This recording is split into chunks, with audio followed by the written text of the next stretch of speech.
Children, today we will understand the chapter Indigo by Louis Fischer. Louis Fischer was a great admirer of Mahatma Gandhi. He wrote a book on Gandhi titled The Life of Mahatma. The book has been reviewed as one of the best books on Gandhi by Times Educational Supplement. Indigo is an extract from the book The Life of Mahatma. In this extract, the author describes the conflict between the poor peasants of Champaran and the British planters and peasants' victory over the British planters.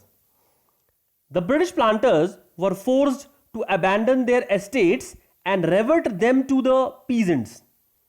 The victory of the peasants gave them confidence, and they began to realize that they had rights and defenders. They learned courage to fight for their rights. The theme of the chapter. In this extract, the author describes the conflict between the poor sharecroppers of Champaran and the powerful British landlords and the sharecroppers' victory over the British landlords. In spite of all odds, the sharecroppers are able to thwart the evil designs of the exploitative landlords. The support of the Indian leaders to the sharecroppers helps them win the battle against the powerful British landlords. The message of the chapter. The author conveys that man should face the challenges and difficulties of life with courage and determination. Man can certainly overcome the problems of life if he learns to be self-reliant and fights his own battle without looking for help from others. The author also wants to convey that man should be taught to shed fear of the mighty. He should be encouraged and rendered all help and support to fight against the powerful and exploitative persons independently. The characters: Mahatma Gandhi, Rajkumar Shukla, a sharecropper; Charles Freer Andrews, a follower of Gandhi; Kasturba, wife of Gandhi; Devdas, youngest son of Gandhi. Understanding the chapter. This story describes Gandhi's struggle for the poor peasants of Champaran. In those days, most of the arable land in the Champaran district was divided into large estates owned by Englishmen and worked by Indian tenants. The chief commercial crop was indigo.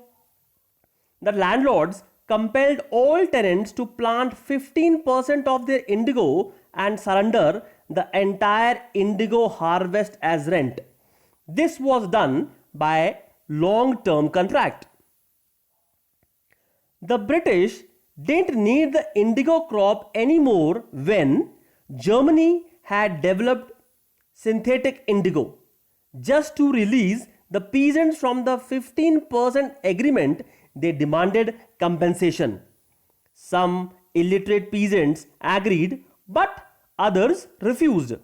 One of the sharecroppers named Rajkumar Shukla met Gandhi in this regard and compelled him to visit Champaran because of the long-term injustice of landlords. Then the two of them boarded a train for the city of Patna in Bihar. From there, Shukla led him to the house of a lawyer named Rajendra Prasad. Mahatma Gandhi's humble and simple attire made the servants mistook him as another poor peasant. Gandhi surveyed everything before taking any vital step in order to get those peasants justice. It was the time when British government punished those who in any condition gave shelter to national leaders or protested. Gandhi's arrival and the nature of his mission spread like wildfire.